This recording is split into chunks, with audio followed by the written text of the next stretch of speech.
group meeting. I'll give folks a moment to settle in as we have folks joining our call. I know we've got a lot of familiar faces on the call this morning, but also some new faces that are continuing to join this stakeholder meeting space. And so just want to take a second to introduce myself. My name is Jessica McLaughlin. I'm our Associate Commissioner of Educator Preparation, Certification, and Enforcement with the TEA, where my team helps support our work with educator preparation, our talent pipelines across the state, as well as our certification and enforcement processes. I'm excited to have a chance to lean in with this group of stakeholders from across the state to gather additional input around topics of relevance to preparation, certification, and enforcement, and our engagement with the State Board for Educator Certification. So with that, I will kick us off with just a few norms. If you wouldn't mind muting your microphone when you're not speaking, leaving your camera on if you can. That's always helpful for us to just be able to put faces and names and voices together. If you wouldn't mind renaming yourself with your name and your organization, that's always helpful for us too. And then just really encourage folks to actively participate, but also take into consideration there are many of us on the call this morning, so just being cognizant of airtime as well. And please go ahead and introduce yourself in the chat and why you're excited to be here today. Given that we do have some new and additional folks that will be joining this stakeholder engagement space over the course of the next few meetings, thought it'd be useful just to start each meeting by regrounding in what's our purpose of coming here together today. And as I named previously, the State Board for Educator Certification is the board that our team helps support, that oversees and really has a core mission of improving student achievement and ensuring the safety and welfare of our Texas students by really upholding those highest levels of preparation, performance, continuing education, and standards of conduct. There's many areas of policy and practice that the SBEC and our team that supports the SBEC interacts with on a day-to-day basis that is made better by input from stakeholders across the state. So I do want to name that the SBEC has meets 6 times a year. Why did I think 5? 6 times a year, basically a little bit more than once a quarter. And we had our most recent meeting in February, and our next meeting will be here before we know it at the end of April. And then again, just a reminder that as it relates to topics that the SBEC engages with, and that this stakeholder group may discuss include everything from admission into educator preparation programs, preparation coursework and clinical experiences, certification testing and certification issuance, continuing professional education and ongoing training and support, as well as certification renewal and ongoing monitoring of standards of conduct. And so again, these are all topics that we may lean into throughout our time together in the stakeholder space. And then always thought it's helpful just to give a quick reminder of the SBEC's rulemaking process. So the SBEC engages in a rulemaking process that in almost all cases begins with discussion. This is an opportunity for early and deep stakeholder input around potential policy adjustments to the SBEC's rules. They then engage in formal rulemaking processes through a proposal and adoption phases. Between proposal and adoption, there is an opportunity for formal public comment period, which the board then considers before taking final action at adoption to codify updated rules. Those rules then go before the State Board of Education for their review. And if the SBOE chooses to take no action, then those rules become effective. Overall, this is about a 9-month process from start to finish. So I've included an example timeline there down below. So rules that many of us have been collaborating on for quite some time now, but that we may have had discussion around with the SBEC in July of last year. Given SBOE review in January would become effective this month. We're actually going to spend a little bit of time today talking about some of those rules that just became effective this month. Thank you so much for holding for me. Oh, I think we might have someone that's off mute, if you wouldn't mind muting. Thanks. So as we get started, I am going to turn it over to Marilyn, who's going to talk a little bit more about the purpose of the stakeholder group. Thanks so much, Jessica, and good morning to everyone. I'm Marilyn Cook. I'm the Senior Director of Educator Preparation and Certification. Always a delight to see you all and get to spend time together in these stakeholder meetings. Jessica did a fantastic job of talking about the SBEC and its work, and I just wanted to share that last summer we had an opportunity to start a process about talking more in detail about the purpose of stakeholder groups and our desire to sort of, if you will, widen the scope of topics that are being discussed in these types of meetings, and also expanding the meeting participants. So a moment here with a lot of help from a lot of folks and some great thinking, we've sort of here's the goal of why we're coming together in these stakeholder meetings.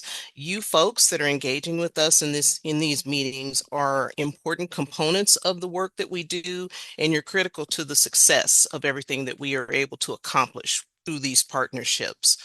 On the next slide, quickly, I have been so excited about the rebranding of this stakeholder group that I've likened it to, if you will, a Vegas residency. Educational style, of course, a Las Vegas residency educational style. And on this slide, just quickly, are our meeting dates that we have established for this year. We had our first one on January the 10th, and we're already at our second meeting. We are delighted to be here.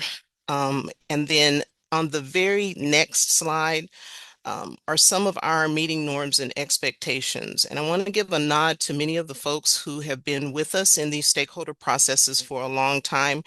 Your input is the reason that we've established these norms and expectations. And I just want you to have a few moments to review these. And as you're doing that, I just want to say thank you again for being kind and collaborative and professional people that you always are, and for always showing up in the manner that you do. In meetings like this and in many others that we have the opportunity to sort of engage with you in, you were always positive and proactive, and we appreciate that. These norms and expectations you'll see on our website. You'll see them every meeting. They mean something to us. We hope they mean something to all of you. And we're very much looking forward to another great meeting experience with you all today. With that, you all get to not hear my voice for a little while, and I'm going to pass it back to Ms. McLaughlin to start to kick us off and lead us through the agenda. Thanks so much, y'all. Marilyn.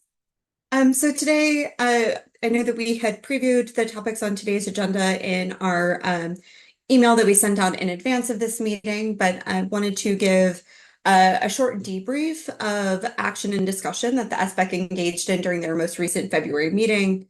Share updates related to the data working group that we discussed together during our last meeting. Share some additional information regarding test development and new certification launches.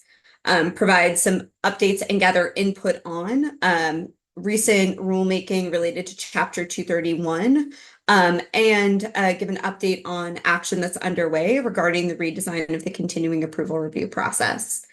And then finally, we'll spend a little bit of time talking about rules that are about to be effective, if not effective as of today, which are recent updates to Chapter 228. And then close out by giving a preview of what's on deck for the State Board of Education and SBEC meetings coming up in April, and then allow time for additional questions as needed.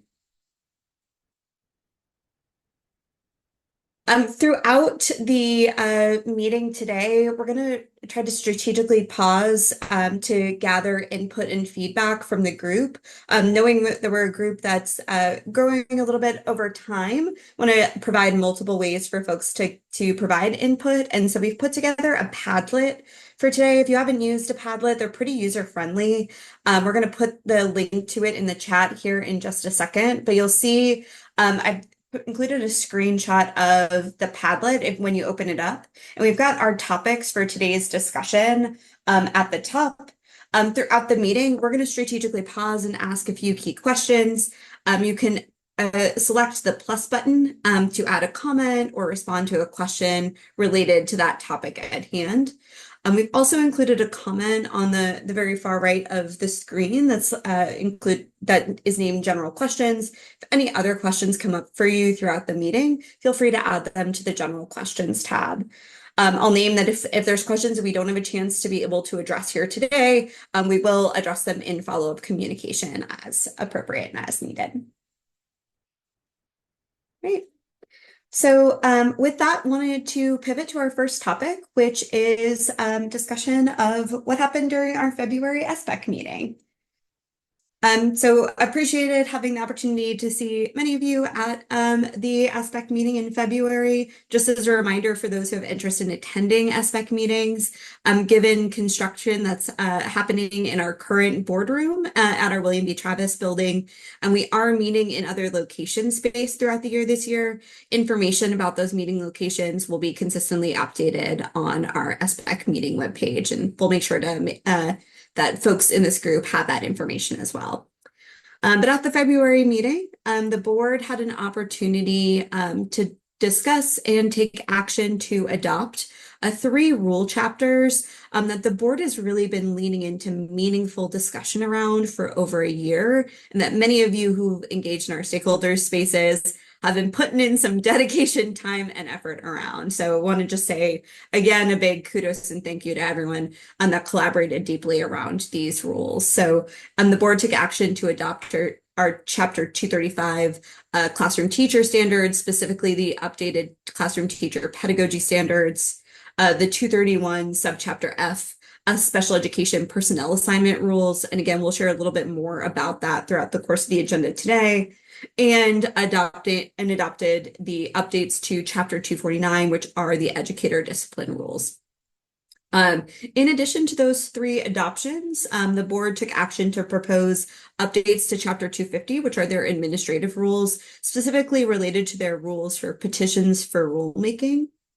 And then the board also had an opportunity to engage in a discussion around proposed new bilingual special education educator standards, and then engaged in a really rich discussion around the educator investigations process. So those were the primary topics on the February agenda. Again, we will lean in a little bit further to other topics, other connected points related to these topics throughout the agenda today. But if folks have any additional questions or input on the February meeting, please feel free to add it to the Padlet, add it to the chat. With that, I am going to turn it over to Jeremy Landa, who's going to share a little bit more about recent work around the data working group. Thanks, Jessica. So if we move a slide over here, there's an EPP data stakeholder working group. This working group involves stakeholders who are interested in and oriented to EPP data and ACEP calculations specifically.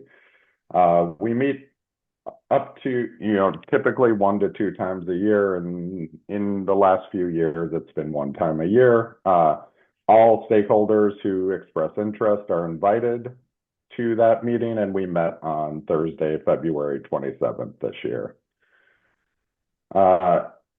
So that meeting consisted of discussion of 4 different things. They included the ACEP small group aggregation procedure, the ACEP indicator 3 implementation, which is the student growth indicator.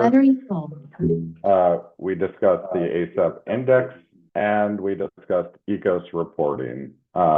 As a result of those conversations, which were rich and I think really helped us continue working through Chapter 229 and the ACEP manual, we are going to bring a discussion item for Chapter 229 to the April SBEC meeting. That'll include small groups. That'll include Indicator 3 student growth implementation. There will be some additional cleanup in Chapter 229 in the ACEP manual. We will, depending on how that goes, there may be follow-up with the EPP data stakeholder work group.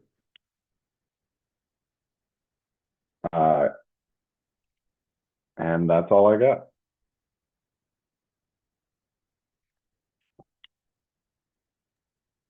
Thanks, Jeremy. And again, if folks have any additional questions there, please feel free to add them to the general question section of the Padlet.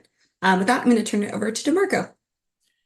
Good morning, everyone. For those of you I have not met yet, welcome. I'm DeMarco Petrie, the Director of Educator Standards and Test Development. And I have a few updates related to current test development and new certificate launches.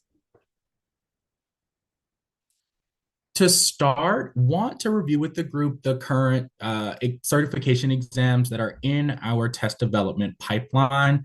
Of course, these exams are aligned to certificates. Those certificates are not listed specifically on this slide, but again, I will name that they are aligned to new certificates as well for some of them. To start in September of this year, we are anticipating launching our Special Education Specialist EC12 exam in addition to our new Deafblind EC12 exam in the aligned certificates. In September of 2026, we are anticipating the launch of the Bilingual Education Spanish exam, which some of you know will ultimately replace what is known as the BTLPT exam for our bilingual Spanish supplemental teachers. From there in 2027, I'm excited about this one. We are anticipating a launch of our phase 1 of our core subjects redesign. Phase 1 of this core subjects redesign will feature the launch of our core subjects exam. So that'll be the 4 core subjects: math, science, social studies, and ELAR. We'll also launch a core with fine arts, PE, and health, and a core with special education. Ultimately, this core subjects redesign is the result of stakeholder feedback to the agency and really pushing the agency to think about streamlining exam content for our teacher candidates wherever possible. And so you will see that within the launch of our core subjects redesign. Additionally, here I have the Texas Test of Educator Proficiency, otherwise known as T-TEP. Some of you might also know it formally as the Texas TPA, but it is officially T-TEP now. I listed this one here, but of course, this is pending SBEC action as T-TEP is not currently within rule. And then in 2028, we anticipate phase 2 of our core subjects redesign, which will include a core bilingual education Spanish, a core ESL, a new ESL or English as a second language supplemental exam, and then lastly, a bilingual special education exam. I want to point out my little tool here on the side in the blue box. Exams that have stars next, thanks, Jess, that was neat.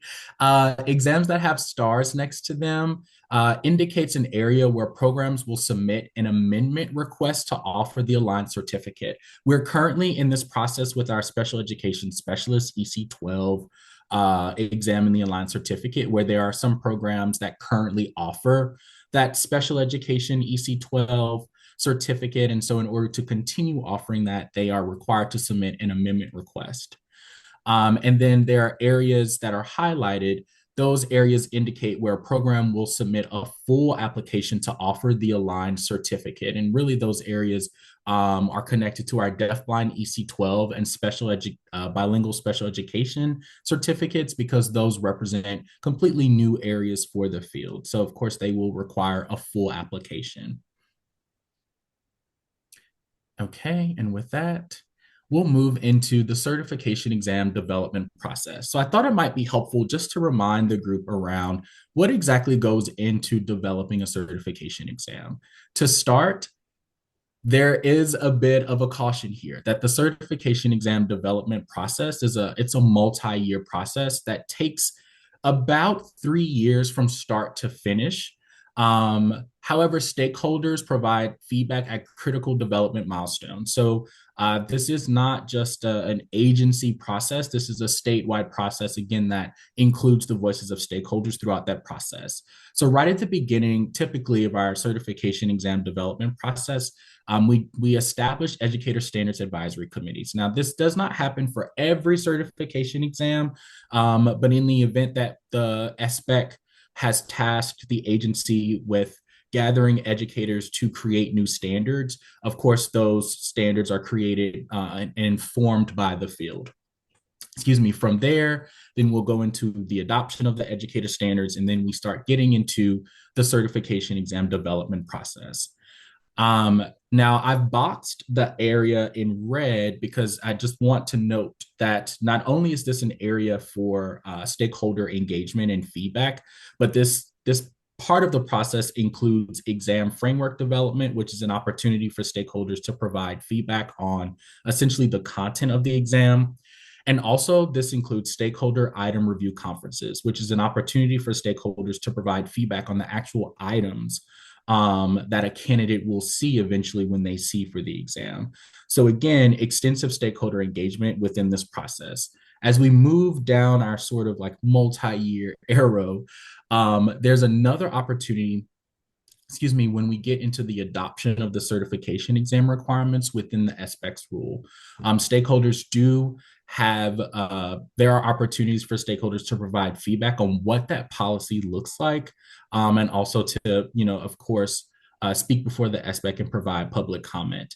And then as we go into the kind of latter half of this multi-year process, stakeholders have one more opportunity to provide feedback around the markers, which are essentially the benchmarks within scoring for the assessment, and standard setting. So stakeholders do provide recommendations. And when I say stakeholders, I mean practicing teachers, EPP faculty, staff, provide recommendations on what essentially the cut score for the certification exam would be.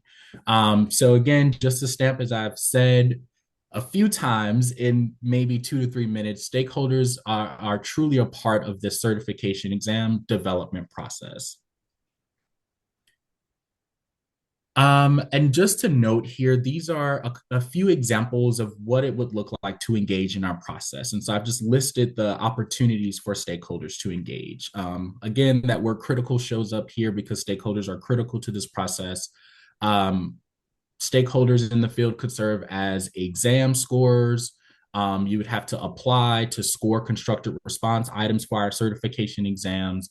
As I shared, EPP faculty, staff, teachers, and districts could serve on an exam review committee, in a framework review committee, ultimately providing feedback related to the intended exam content.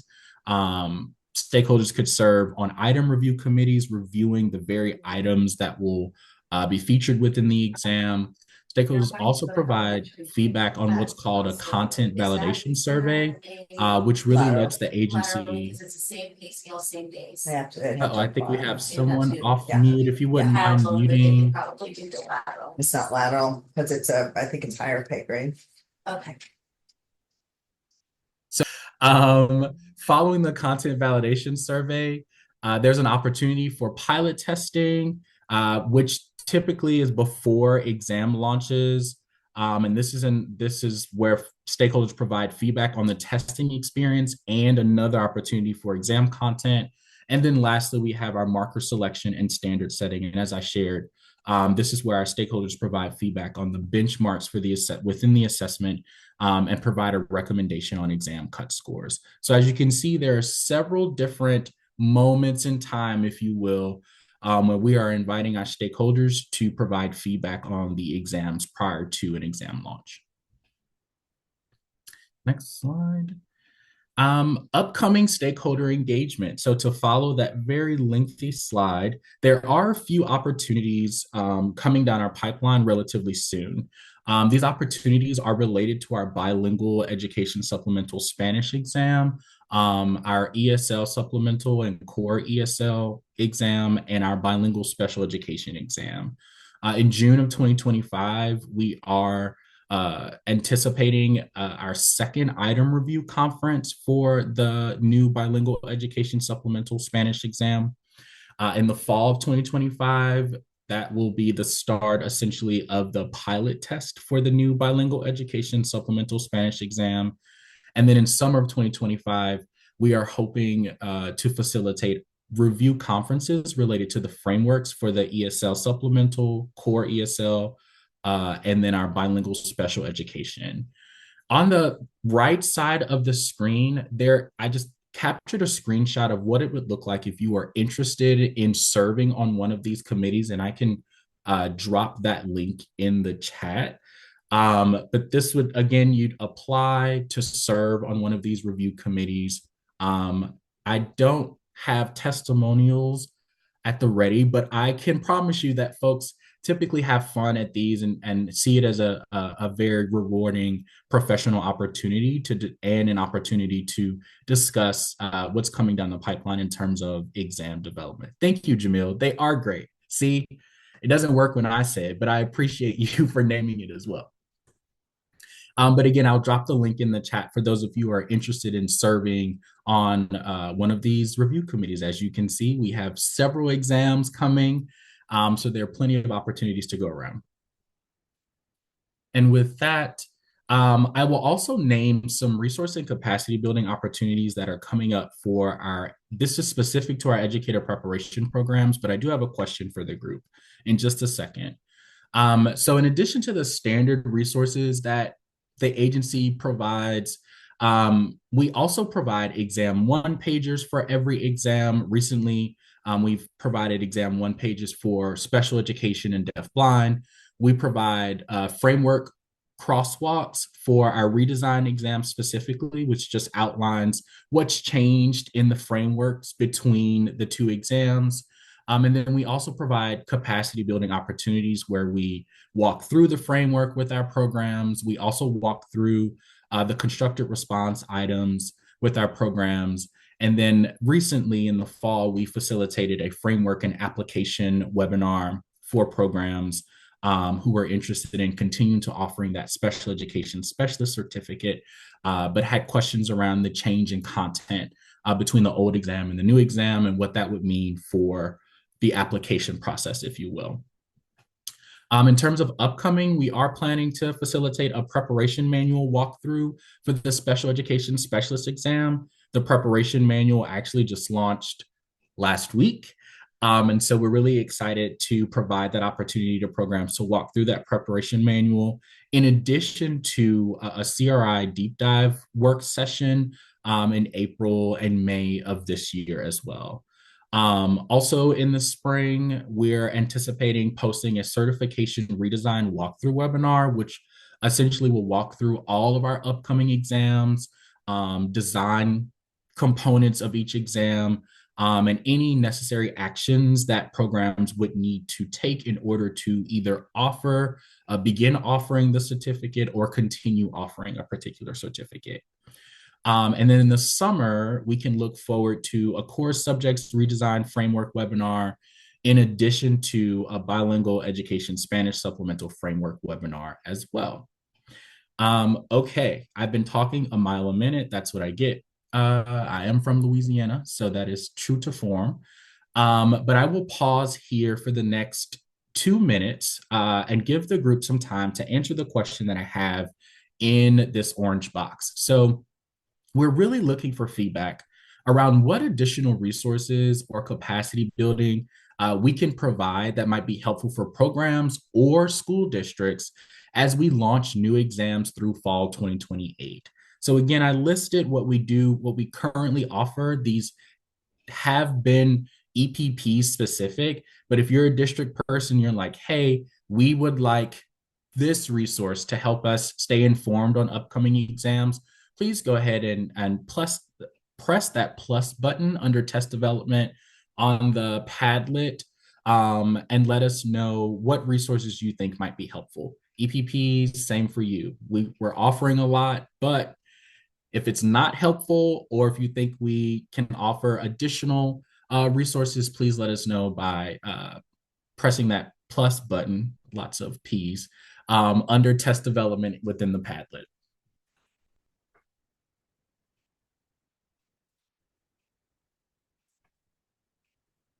And then I wonder, can we drop a link to the Padlet again in the chat, just given some folks might have joined after we had added it. So again, we're going to be using the Padlet today.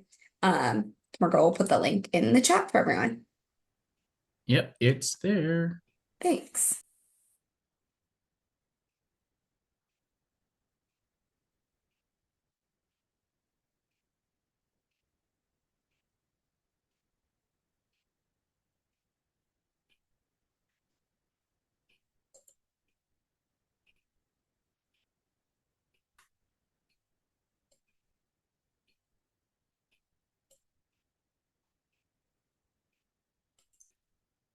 I'm seeing some really good questions being posted on the Padlet.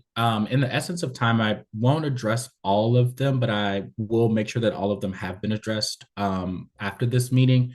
There are two that kind of stand out related to the development of course subjects and whether or not these kind of the more general assessments will be offered. For example, given that we have a core subjects, fine arts, PE, and health, there's a question around whether or not we will continue to offer the EC12 options of those kind of aligned exams. The answer is yes. So the core subjects, fine arts, PE, and health, essentially is streamlined content, and it would allow a candidate to receive that kind of fine arts, PE, health credential within an EC through 6 context. However, if there's a teacher candidate that says, hey, I actually would like to, serve in a placement outside of the EC through 6 context, then that EC12 exam would be available as an option as well. So those exams are not going away. In fact, we recently launched our new EC12, our PE EC12 and health EC12 exams in September of 2024. So there are new exams there. They are not going away. And then I also saw a question about the design of course subjects and just talking a little bit more about what that will look like. Is it 2 exams? Is it 3? Is it 5? We are planning to clarify the design elements of the new core subject slate of exams within that certification redesign walkthrough webinar this spring, in addition to providing a one-pager for the field that kind of walks through those design considerations as well. So those are really good questions. And please don't feel left out. Those were the only 2 I saw before I clicked over into my screen. Hey, DeMarco, 2 more that as I was looking through, when we have on here the exam one pagers and framework crosswalks, where do those live on our TEA website? Though that's a good question. So those are currently within our educator testing webpage. I will note that we are in the process of redesigning that webpage. However, I think that you can navigate to the educator testing webpage and you should be able to find the framework crosswalks.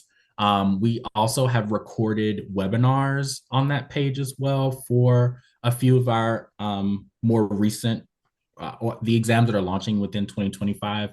But those one pagers, the framework crosswalks, and those webinars will be on that webpage. If you are unable to access them, then please send me an email and then we can get those resources to you right away. Also, I can't believe we made it 35 minutes into the meeting before saying the EPP newsletter. That might be a record, but also just to plug that we do send a weekly newsletter, not just to prep programs, but anyone across the state who registers for it. But it's and ed prep and certification related topics. And anytime we launch one of these new one pagers or any other resource, we include it in the newsletter as well. So that's kind of your also solid one-stop shop for any of these things that kind of are hot off the presses. DeMarco, the only other question I thought that might be helpful just to stamp quickly, when we launch a new exam and another exam retires, just a note here, I think Liz asked the question. The SBEC does now have formally in rule that 1-year overlap period. So the old special education EC12 exam will expire as of September 2025. If a candidate has a passing score on that exam, they can use that score for issuance of their certificate up to the following year. So there's always a year after an exam expires for a candidate to use that passing score for issuance of their certificate. So that's a kind of codified formal process now within SBEC rule. And in terms of resources, we also put those retirement dates within the exam one pagers. So it should be in several different places for your review. I appreciate we got some good feedback on here too from a number of folks. So appreciate that. Thanks all for using the Padlet. Okay, ready to move on. And then I will close out this section with an update related to our Texas-specific teacher performance assessment, now known as T-TEP. So just a little bit of context before diving in. Wanted to, for those of you who are new to this space, really talk about the background on the development of the Texas Test of Educator Proficiency.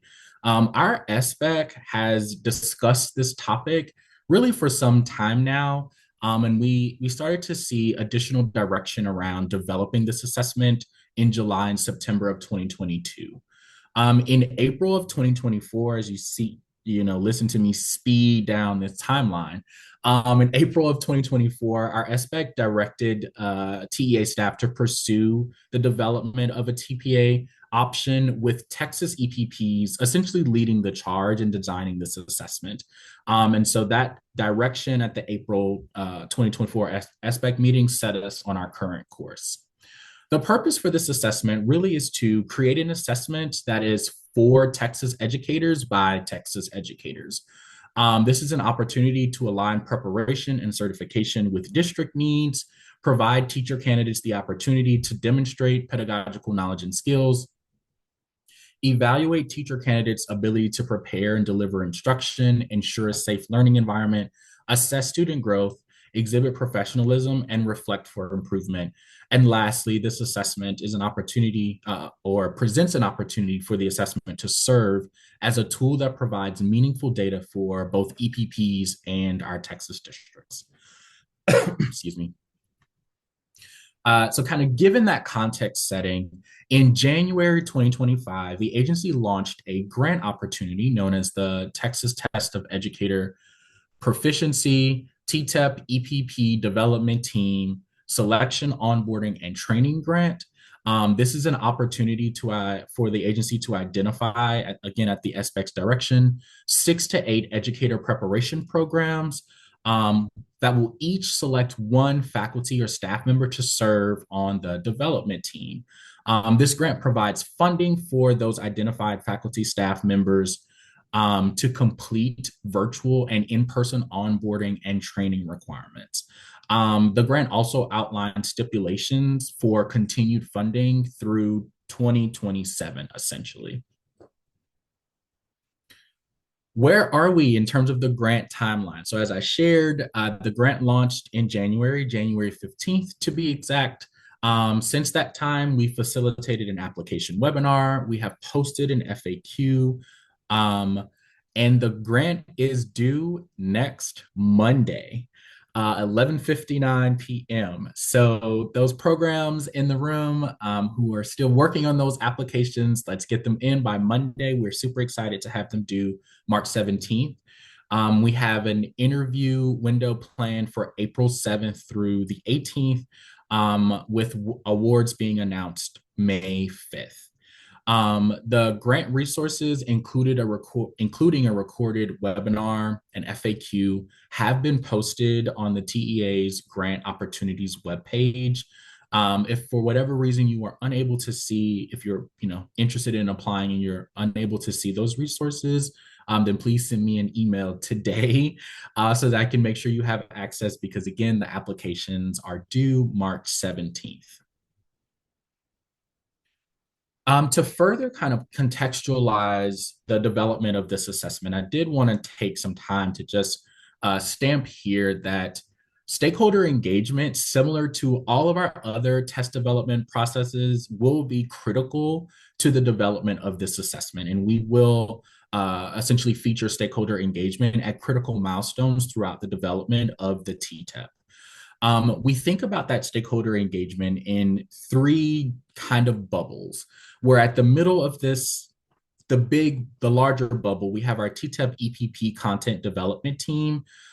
This team, as I shared, will be responsible for designing all exam components and implementation materials. So they're the heart of this assessment.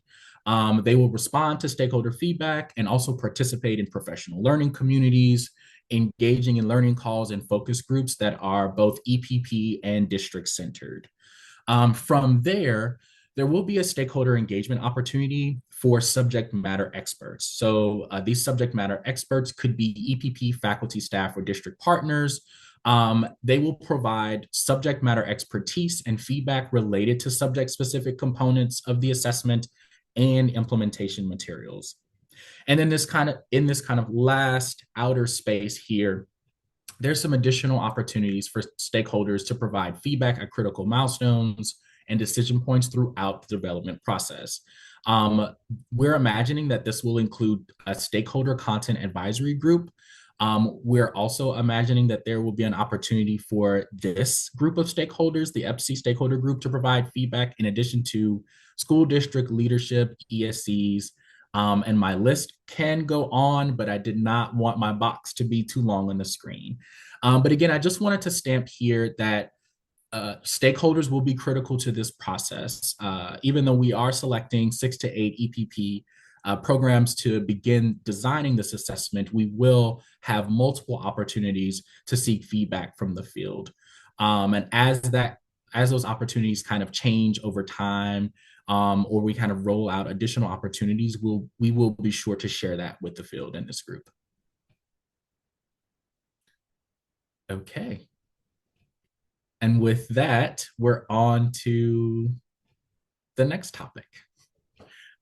So it's me again, at least for 2 more slides. So as Jessica shared, our SBEC our SBEC recently adopted rule changes to Chapter 231, which now includes what we're calling a Texas worksheet.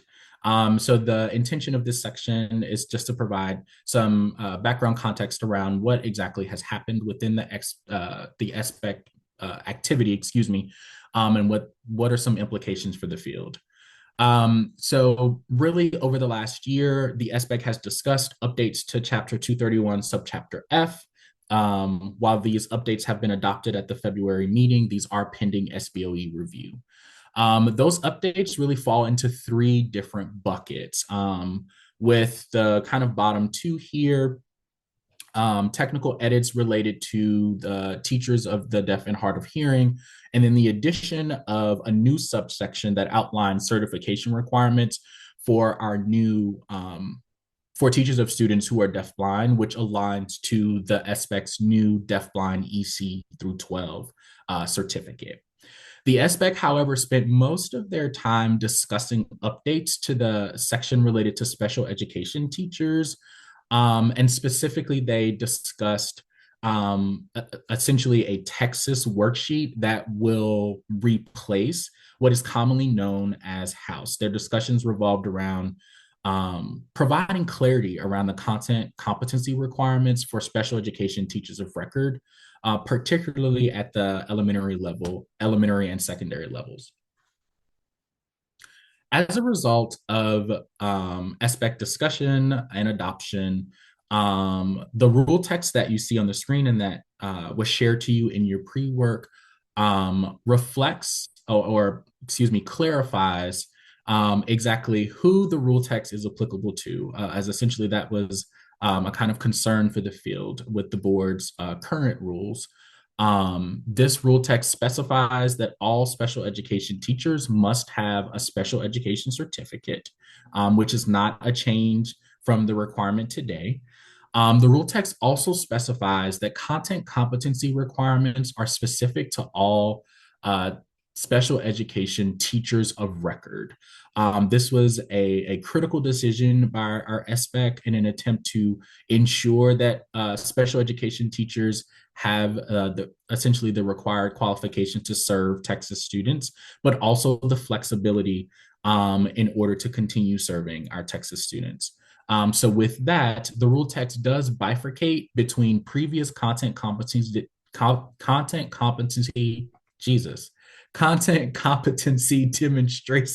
demonstration via House. So there are 2 groups within this rule text. There are those folks who were previously utilizing House to meet content competency requirements.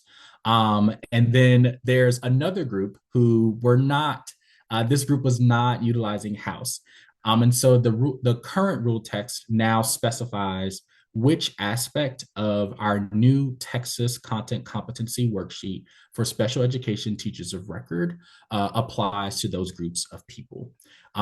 Something that Kelly and I like to say all the time is that there's essentially something for everyone in this new Texas worksheet that outlines the content competency requirements for special education teachers of record. And with that, I will turn it over to Kelly. Good morning, everyone. Happy Friday. So like DeMarco mentioned, the board has been engaged over the past year or so in the development of this Texas-specific worksheet that would ultimately replace House, and wanted to just spend a few moments this morning highlighting some updates that were made to our Texas worksheet at the February SBEC meeting. So you'll see those sections highlighted here. There were updates to sections C, D, and E of our Texas worksheet, really with the goal of incorporating additional flexibilities for our elementary and secondary special education teachers of record based on stakeholder feedback around concerns around flexibility for folks who are using the worksheet. So we'll take a closer look at sections C, D, and E in the next few slides. Also, just wanted to name that there were some clerical updates made to other sections of the worksheet, so I'll make sure to call those out as we move through and review. So here you can see, like DeMarco mentioned, there's something for everyone. So here are the more general sections of our worksheets. We have section A, which is where a teacher would demonstrate or document some more general information. And you'll also see that star there to call out that there is an additional verification in section A that folks do hold their special education certification if they're utilizing the worksheet. Section B is for our folks who were previously utilizing House. A small clerical update to name here. Now folks will actually indicate via a checkbox in section B if they met previous House provisions at either the elementary or secondary level. So there was a request from stakeholders to incorporate a little more flexibility within section B, and so the board did move forward with making that update as well. We have our assurances section as well as an appendix that was updated as well. On the next slide, so here are sections C and D where there were those more substantive updates made at the February meeting. So hopefully you can see first that asterisk there in the second box under both sections C and D. The board did move forward with expanding the allowable window for professional development that folks can count on their worksheet. And so stakeholders surfaced a request to align the allowable professional development window to that 5-year certificate renewal period for teachers. And so the board did move forward with expanding the professional development window from anything from the past 3 years to the past 5 years. On those bottom sections as well, you'll notice the inclusion of both National Board and TIA designation as point generating activities on the worksheet. Again, just a request from stakeholders to incorporate maximum flexibility for our special education teachers of record. And so the board did move forward with those updates as well. And then finally, our expanded section E. So section E originally was intended for our first year special education teachers of record to provide some flexibility for those folks who, for whatever reason, didn't meet their point threshold at either the elementary or secondary level, and give those teachers a year-long runway to meet those requirements while still being able to serve in the classroom. Ahead of the February SBEC meeting, stakeholders did surface additional concerns about our secondary special education teachers of record, given that those folks often are responsible for multiple, if not providing content instruction in all 4 core content areas. And so thinking about our life skills, our self-contained teachers, who often are teachers of record in all 4 core content areas, wanting to make sure that there was maximum flexibility for those folks as well. And so based on that stakeholder feedback, the board did move forward with incorporating more flexibility within section E here, and providing those teachers the same year-long runway to meet their content competency requirements in any subject where they do not meet that 18-point threshold if they are a teacher of 2 or more core content areas. And so just like our first year teachers, within section E, secondary teachers of multiple content areas would have that year-long runway to meet their content proficiency requirements. So that could look like seeking out the content certification in one of those areas, opting to take a PACT exam, or engaging in sort of targeted high-quality professional development in those content areas to meet that point threshold. So flexibility for both first-year teachers and secondary teachers of multiple content areas now lives in section E of the worksheet. All right, y'all. In terms of next steps, so the 231 rules are scheduled for SBOE review next month in April, so April 8th through the 11th. And then we are in the early stages of thinking about implementation supports that could be helpful for the field, sort of pending SBOE review and action. So right now, thinking through potentially a comprehensive FAQ document for the field to answer any questions about the Texas worksheet, and a spring summer webinar or webinar series to guide folks through completing the Texas worksheet as well. Similar to what DeMarco shared with the test development updates, we do have a section on the Padlet for Chapter 231 updates. So as part of your pre-work, we were hoping to sort of brainstorm together with this group any initial questions that are coming up for you as you reviewed the Texas worksheet. If you had thoughts or ideas around additional guidance or implementation supports that could be helpful, those would all be wonderful for you to document on the Padlet. So we'll take the next couple minutes and you can click that plus button under Chapter 231 updates, jot down any thoughts, questions that are coming up for you or ideas that you have that could be helpful as we think about implementation of the 231 rules. Thanks, Kelly. And just to kind of stamp here, given that this worksheet is a worksheet that school districts will use to ensure that individuals are appropriately certified to serve in special education settings, or if there's any school district facing communication or resources that would be helpful to support communication with the field, and then also recognizing that the Texas worksheet allows for first-year teachers to also use this worksheet. This also presents kind of new opportunities and considerations for educator preparation programs. So if there's any additional clarifying questions or additional resources, that'd be helpful on that end too. And again, if you can add to the Padlet as Kelly named, that'd be super helpful for us.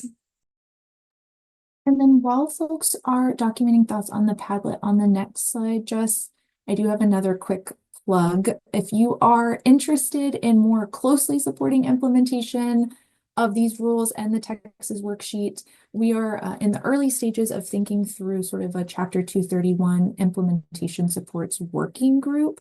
So if that is something of interest to you, we would love to have you join us.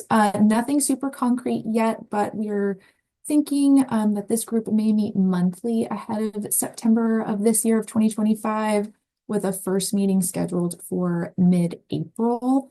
Stakeholders that are part of this group are more than welcome to join. We would love to have you. So on the exit survey that you'll complete today, you should see a question that asks if you'd like to receive communication about participating as part of this working group. So please do indicate there if you would like to hear more. And then if you have any questions or would like to chat more about 231, my contact information is there as well. So a quick plug for an upcoming working group. I'll check in on our Padlet now. Yes, I saw a shout out to our stakeholders that have supported the work of this Texas worksheet. Absolutely the Dream Team. I know so many folks are in this room, so thank you so much, Dream Team, for sure.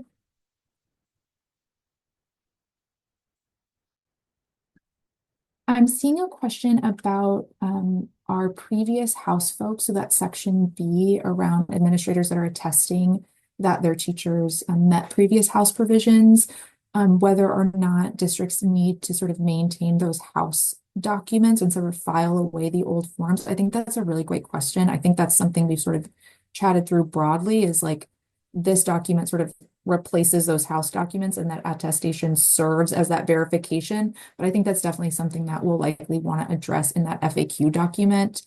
And so thank you so much for surfacing that, because I think we can address sort of guidance around what to do with those old House forms as well.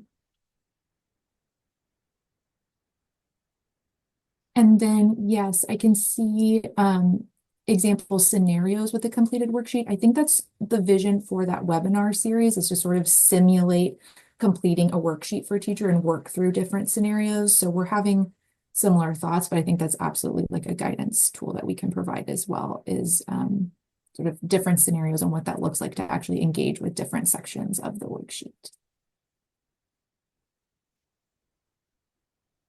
All right, y'all, I think that's it from me for now. Thank you so much. Kelly, or DeMarco, I see Kendra asked in the chat if we can include a link to the worksheet. I don't know if someone can grab that link while we transition. And we'll say, name, we'll leave this Padlet open through the end of the meeting today and likely a little bit beyond too. So as additional things come up for folks as we kind of work our way through the agenda, please feel free to continue to add.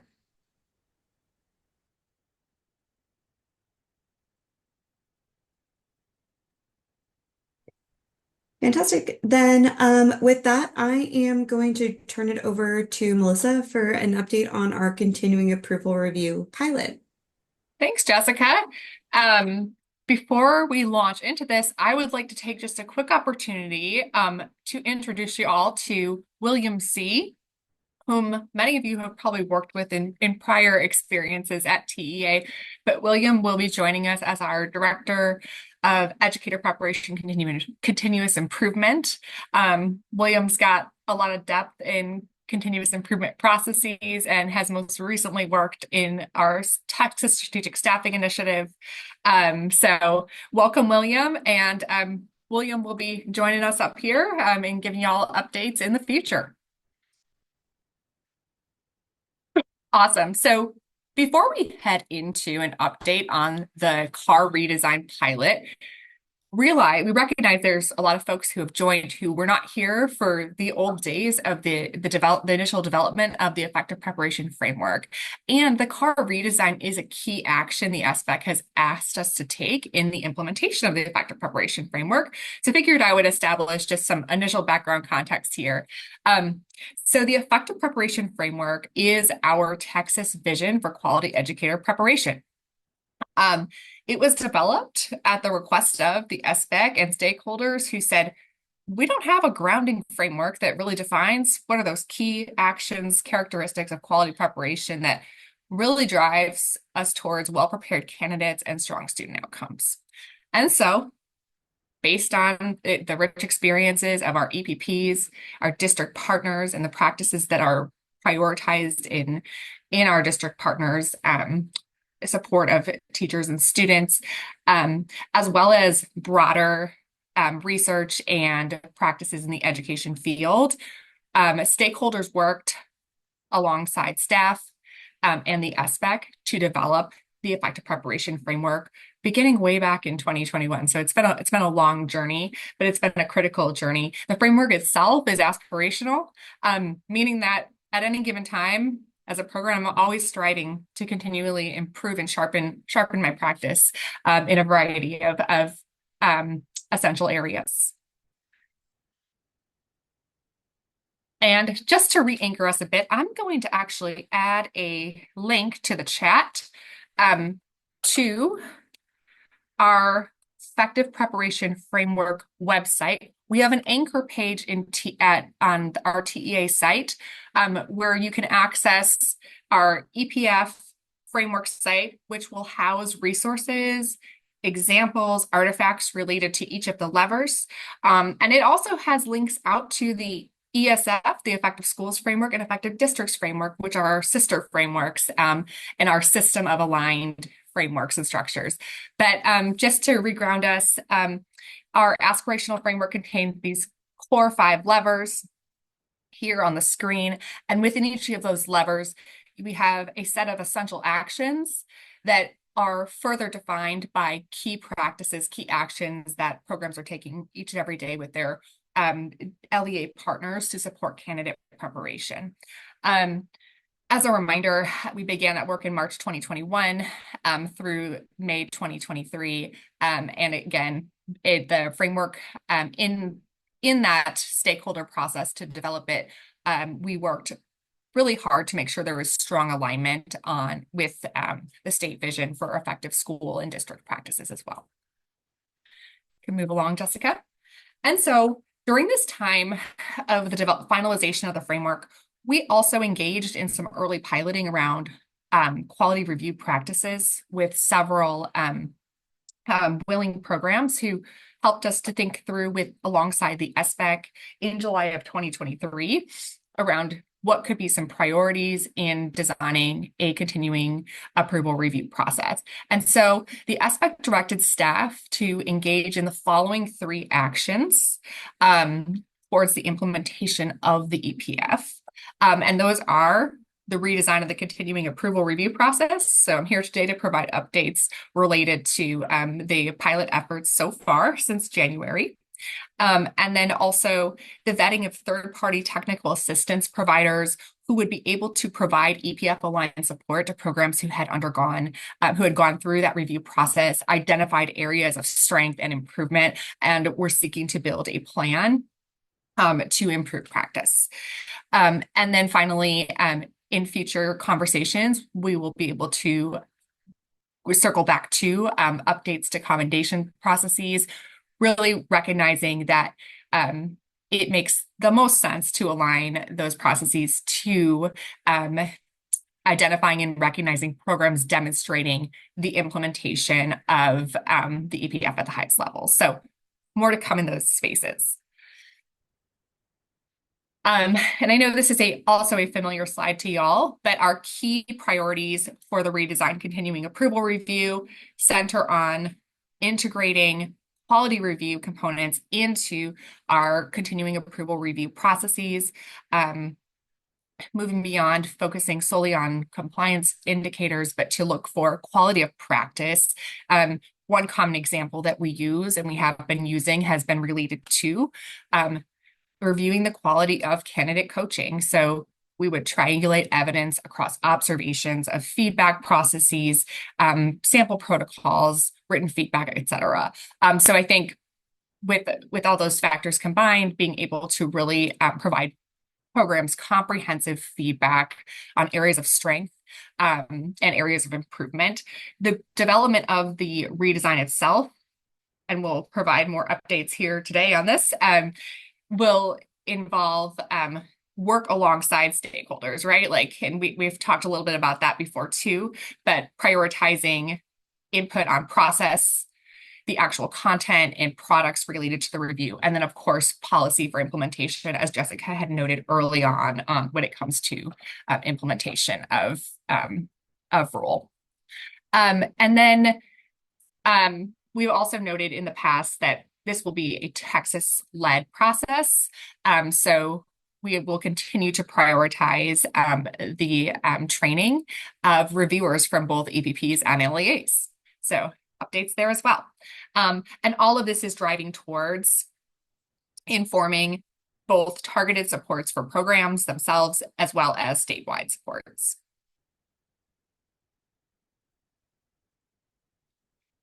All right, y'all. So the last time we met in January, we had shared a few trends and feedback we'd received from stakeholders who had engaged in an initial of the CAR rubric that is currently being used during the pilot process.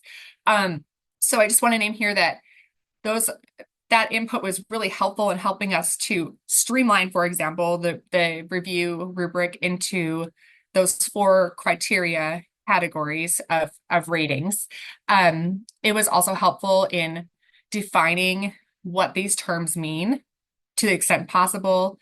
What does several mean? What does few mean? Y'all gave great feedback around that as well. And then several areas for further streamlining of content.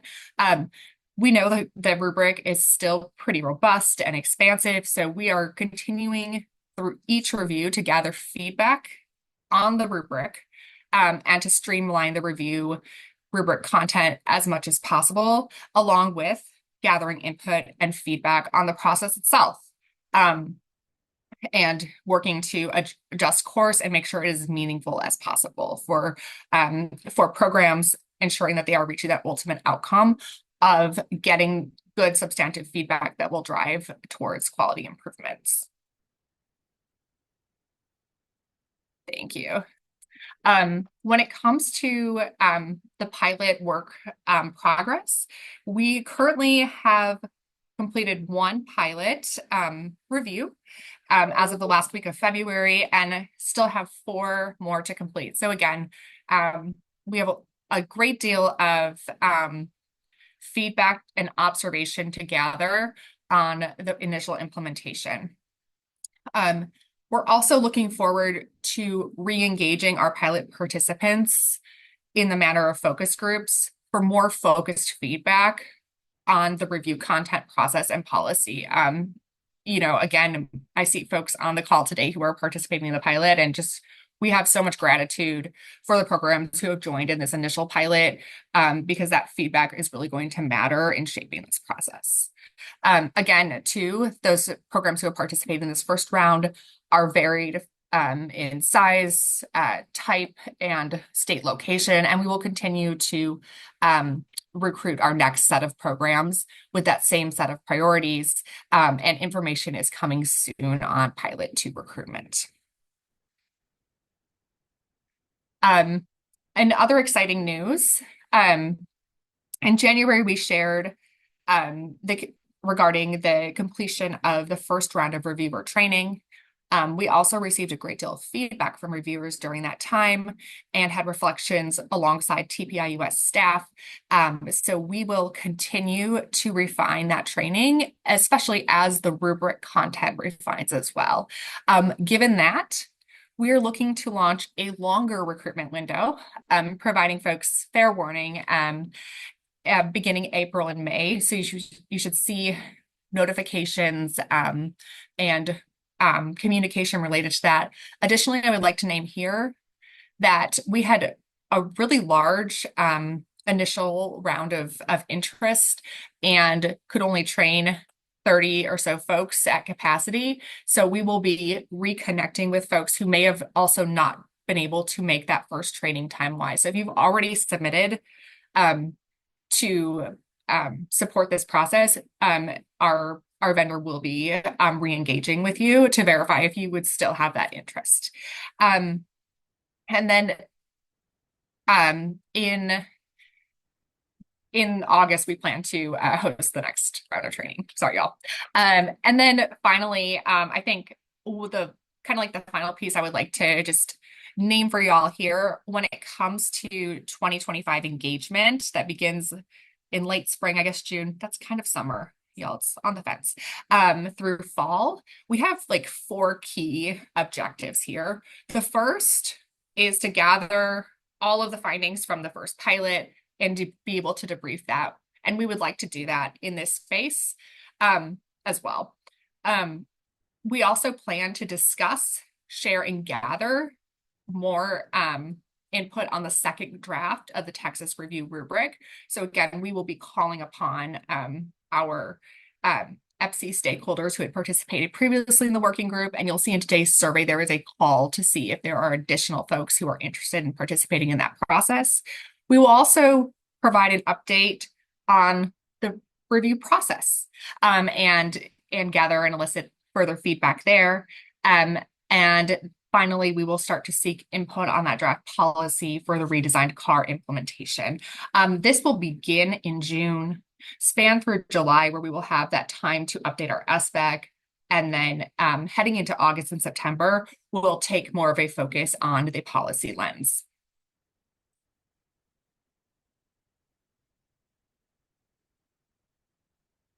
Great. And then just to recap, when we come back in June, we'll debrief and discuss pilot learnings, and then we will reconfirm any opportunities for the working group regarding updated feedback for the revised rubrics, although you will likely know much more about that well in advance of our next EPCE meeting. And I'll pause here. I think there's a couple questions in the chat, and then I haven't looked at the Padlet. Melissa, the Padlet is asking, is there a timeline for selecting or identifying the technical assistance providers? I'm assuming that means like the vetted list. Yes. That we've been called to yes. Create. Yes. We will also have, that's a great point. We'll have updates on that for y'all as well, as we are working through finalizing some timelines to post that application. The goal is to post the application by this summer. Great question. So there was a question in the chat about will TA and the SBEC consider reviewing EPP requirements for non-teaching positions regarding internships? Just to name here, I think this might be in reference to not necessarily the review process, but the actual Chapter 228 kind of EPP rules themselves. So, Got it. Erin, we're happy to follow up and talk a little bit more around any concerns you have there to chat as we kind of think through Yes. future rounds of rulemaking with the board. So appreciate you raising that. That's great. Thank you. And then I know that Marilyn addressed, Sandra asked when the next rubric will be available. And so as we named, we got some really substantive feedback from this group in advance of the first round, actively piloting it and already identified areas to tweak and update. And so I will hope this summer to have an opportunity to lean in with this group and others around a 2.0 version. Absolutely. And Sandra, we're identifying June as probably that first step at where we'll be able to get your input there.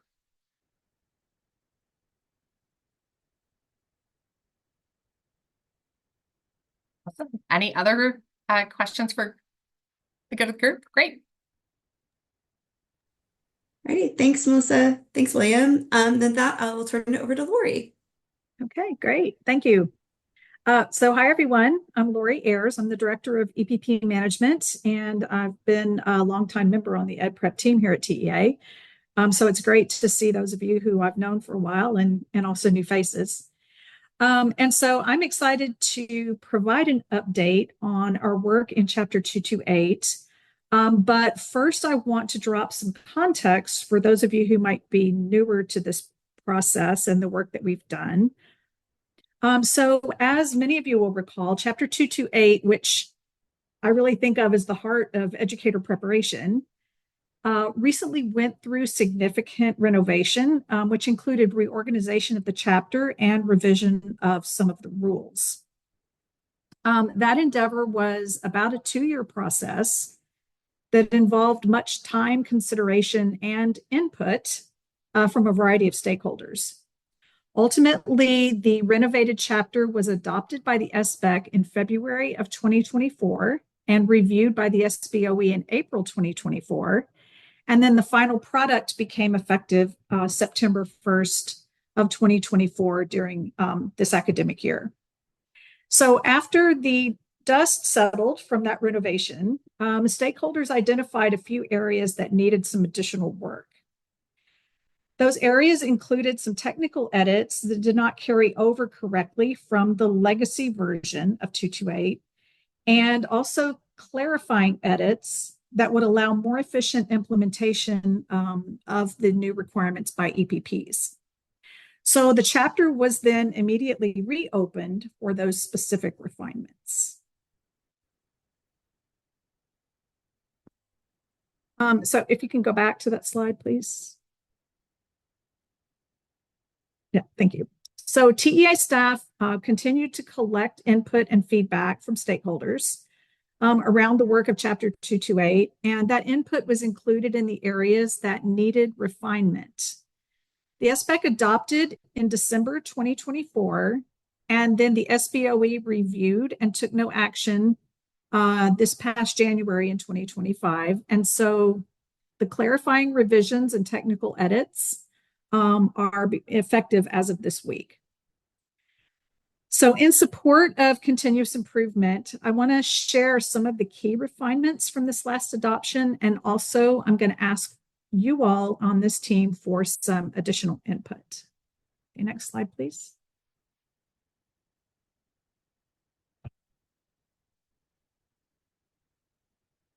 Okay, so to support the refinements in a couple of the rules, we needed to add to or revise some of the definitions in this chapter. So you heard me refer to Legacy Chapter 228 earlier.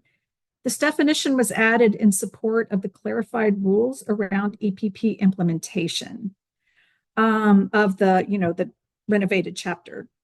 So the term legacy in this case is referring to the version of Chapter 228 that was in effect prior to that original round of renovations that were effective September 1, 2024. The definitions of extracurricular activities and school day are in support of the revisions to the clinical teaching requirements for EPPs that are preparing our teacher candidates. And so let's look now at a couple of these clarified rules around implementation and clinical teaching so that you can see the work that we've done there. Okay, so the rules now in effect around the implementation of Chapter 228 that went into effect in September provide more clarity to EPPs around the application of the preparation requirements to enrolled candidates and those candidates yet to be admitted. So stakeholders had asked for a longer runway for implementation and asked for flexibility to allow requirements complete under Legacy Chapter 228 to be credited to candidates that were already enrolled at the time of implementation of the new requirements. So this flexibility ultimately allows existing candidates to efficiently complete requirements and provides clarity to EPPs around updating requirements to align with new rules for future candidates. The revision to this section also clarifies the alignment between Chapter 228 and Chapter 229 around EPP Accountability Indicator 4. Indicator 4 is about field supervision of candidates while they're in their clinical experiences. Next slide. Okay, so the second section that required some additional refinement was the clinical teaching requirement. Recall that candidates must successfully complete a supervised clinical experience to meet requirements for certification. Clinical teaching is one of the options to meet that requirement for teacher candidates, and is an option widely offered by a variety of programs, both university-based programs and non-university-based programs. So stakeholders have consistently weighed in pretty heavily on this rule revision, both in the first revision and in this refinement. So in the first renovation, stakeholders requested to convert the duration of clinical teaching from the traditional days to hours to allow more flexibility for candidates. In response, the previous 70 days requirement was converted to the equivalent of 490 hours. The language in that resulting shift was not clear to EPPs, so the refinement that went into effect on Tuesday clarifies the clinical teaching requirement as you see here. This version requires a minimum number of hours of clinical teaching in the subject area and grade level of the certificate sought, but then allows flexibility in the remaining hours. So note that all clinical teaching must be under the supervision of a qualified educator.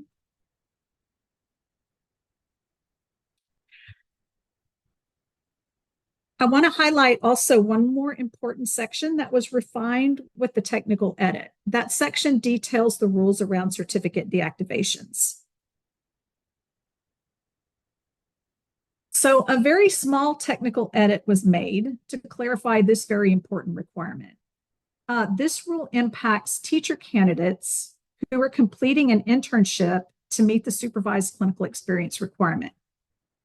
An internship requires the candidate to be hired as a classroom teacher and to hold an intern or probationary certificate while in that role. An internship is supervised by both the EPP field supervisor and a campus mentor and campus supervisor. The intern and probationary certificate is not transferable if the candidate leaves the classroom and or the EPP during the internship assignment. It is critical for safety and supervision purposes that the certificate is deactivated timely when the candidate leaves the assignment or is no longer enrolled in EPP. So these rules set the guidelines around deactivating certificates. The technical edit sets apart the section that's in yellow and clarifies the EPP does not have to deactivate the intern or probationary certificate if the candidate is issued a standard certificate. Next slide. There you go. Thank you. So at this point, TEA staff are continuing to collect stakeholder input related to the Chapter 228 renovation. So the first question on this slide asks, are there additional supports needed to assist EPPs in implementation? And are there additional questions that need to be answered around the interpretation and or implementation of Chapter 228 requirements? So my ask for this group today is if you can provide us some feedback via the Padlet, and then we have some homework for you, potentially around the FAQs that are currently posted out there. We educators like to give homework. So in the Padlet, there is a space for you under the Chapter 228 section to add your comments about supports and or future refinements you feel are needed to support implementation or further refinement of the Chapter 228 requirements. So future refinement suggestions will be collected for future action on the chapter, but also in the interim, any supports that you feel TEA can provide for helping to understand the rule changes, helping to build EPP capacity around some of the rule changes, etc. So I'm going to ask you to take a minute or two and update the column around the 228 comments. Then, as we are finishing up this meeting today, we're going to leave you with some homework. And that homework is that we want your input on needed updates to the published 228 FAQ document. So after the first round of revisions and renovation to Chapter 228, we did publish an FAQ document that is posted on our program providers resource page on the TEA website. And we are going to have to pull this document down and make some revisions to it in response to the recent refinements that were made. And so while we're doing that, we really want to try to address as many lingering questions as EPPs and really any stakeholders have about the rules, requirements, and implementation of the new Chapter 228. So an example of a question that we have received recently about the rules is regarding informal observations. So the question was, do the 3 informal observations have to follow a formal observation? And so when you read the rules, it identifies that informal observations are informed by feedback in the post-observation conference following the formal observation. So we're going to include that question on the FAQs. And so if you have additional questions that you would like to see us answer for the good of everyone who's engaged with 228 in any way, please take our survey and add those questions to the survey. There was a QR code on here, but I don't see it on there now. But there is a link on here also to the Chapter 228 FAQ update survey. So I'll pause here and give folks a minute to update. Thanks, Lori. Mm-hmm. So so again, Padlet is just feedback you have around implementation supports. And then separately, Jessica Gonzalez put in the chat the link to the separate survey that will live for longer. We're going to also share it out in an upcoming newsletter for gathering additional questions that we should add to the 228 FAQ document. So you can feel free to save that link and come back to it later. We'll also send it in our follow-up communication. But for now, any initial implementation supports beyond those that we've described that folks think would be useful for us to plan for as these updates launch. So if you can please put those in the Padlet, it'd be greatly appreciated. Thank you.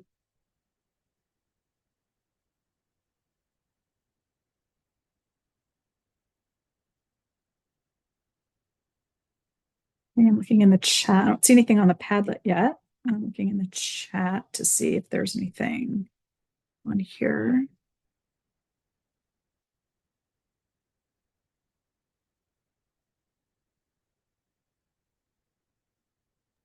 Lori, there's a question from Donna around do programs need to document the differences between the 280 versus the 210 hours that are completed in the CT log?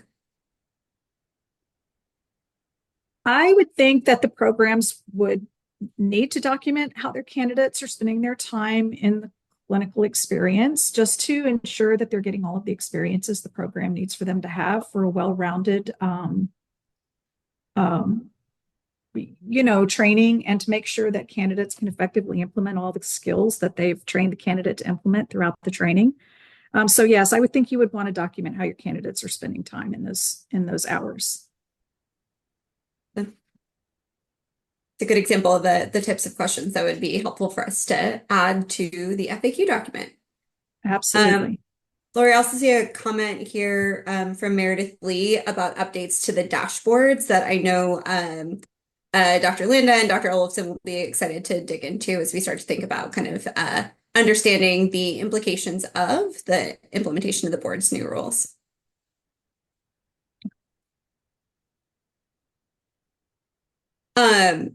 There's also a question here. This might be for a mixture of Lori and DeMarco and Kelly. And says, I've been asked if a clinical teacher is seeking special education certification and is assigned to a special education certified teacher.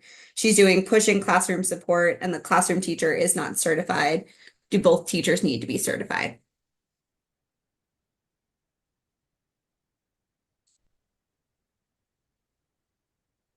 I think this is one that I wonder, Sandra, if we can follow up with you just to understand a little bit more about the context there, because I think maybe some additional information would be helpful. But this is probably a good nexus of, as we think about the implementation of the 231 personnel assignment rules, and also as we think about the requirements related to clinical teaching assignments, probably some additional guidance we should be planning for.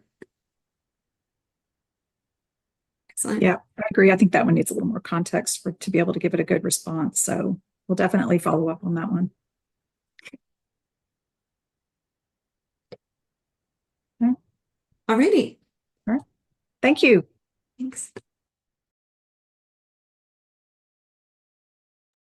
All right, I muted myself and it's me that's up next. So just one final plug. Again, we will send in our follow-up email from today's meeting, the link to that post-work survey. Again, any additional questions that you have, or I know many of you are representatives of larger organizations. If you can source additional clarifying questions related to Chapter 228 implementation, that would be incredibly helpful for us.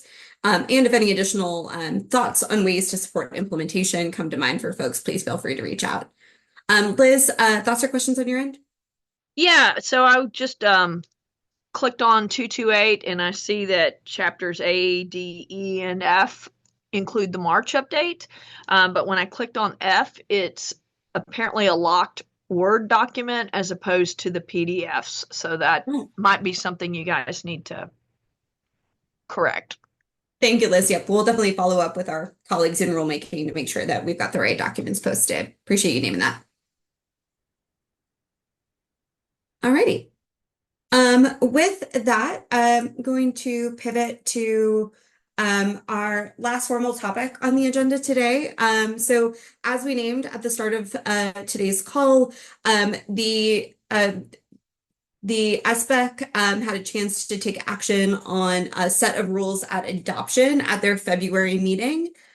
Those rules, so Chapter 235, Chapter 231, and Chapter 249, will go to the SBOE for their review at the SBOE's April meeting.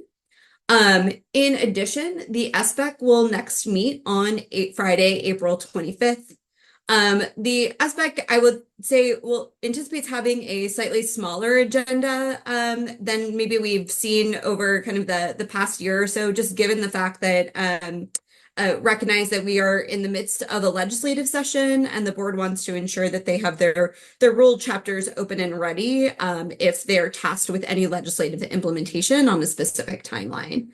Again, the board chair is still finalizing the agenda, but we do anticipate a few items of note. First, we do anticipate Chapter 250, the administrative rules, coming back for adoption. They were voted on a proposal at the last meeting. The board also gave direction to staff in February to bring the Chapter 235 bilingual special education educator standards back at proposal in April. So we anticipating seeing those again. And then as Jeremy named during his item earlier, we anticipate, as we do every April, to see a Chapter 229 educator preparation program accountability discussion item. And then finally, we do anticipate bringing forward an additional set of teacher residency preparation programs for approval by the board, folks who've been applying over the course of the previous few months. As we traditionally do, we will post the agenda to our SBEC meeting page, including links to each agenda item in advance of the meeting. I'll pause here to see if there are any additional questions from the group before we close out today.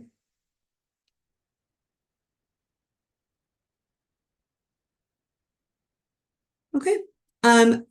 Really appreciate this group making the time to come together. I know it's an incredibly busy time of year for everyone. And so look forward to continuing engagement. I'll make a plug for our EPCE stakeholder webpage that went live in January. That's your one-stop shop to reference the meeting dates for these meetings. Also gives you indication if there's additional stakeholders that you think would be well served from attending these meetings. Please feel free to direct them to that webpage where they can get in contact to join these meetings. We will also post all of the recordings and PowerPoint presentations from these meetings to that webpage as well, again, per our discussions earlier this year. Holly, additional questions or input on your end? Yes, I saw in the chat about this, but okay, there it is. I was asking about the exit survey because you guys have mentioned that would be our way to indicate interest in the stakeholder group. Yes, perfect. So we do have, we can certainly pull the link to, that might be the word of the day, Marilyn. Survey might be the word of the day, followed by Padlet. We are going to put, Jessica Gonzalez has put in the chat the link to an exit survey. We really do ascribe to the ethos of continuous improvement, and we want to make sure that these meetings are meaningful and timely for folks who are taking their precious time to engage in them. And so please provide us some input on how we can continue to make these more effective. And so we have the meeting participation survey in the chat. That is also the place in which you can indicate interest in participating in the Chapter 231 or the continuing approval review working groups as well. So if folks wouldn't mind taking a few minutes now to complete that survey, we would greatly appreciate it. And then thank you, Jessica, for putting in the chat the link to the stakeholder group webpage as well. Great. With that, if folks have the link to those pages, then I am going to close out by saying a heartfelt thank you. I know that for some folks, this happens to be a spring break week, or I know folks are planning towards their spring break week next week. So appreciate those who've made the time to be here with us today. And again, just reinforcing our team is available if anyone wants to connect on any of these topics in more depth or any other topics that come to mind. Our team is always happy to chat through things. So thank you all, appreciate your time, and look forward to connecting at the next meeting. Thanks.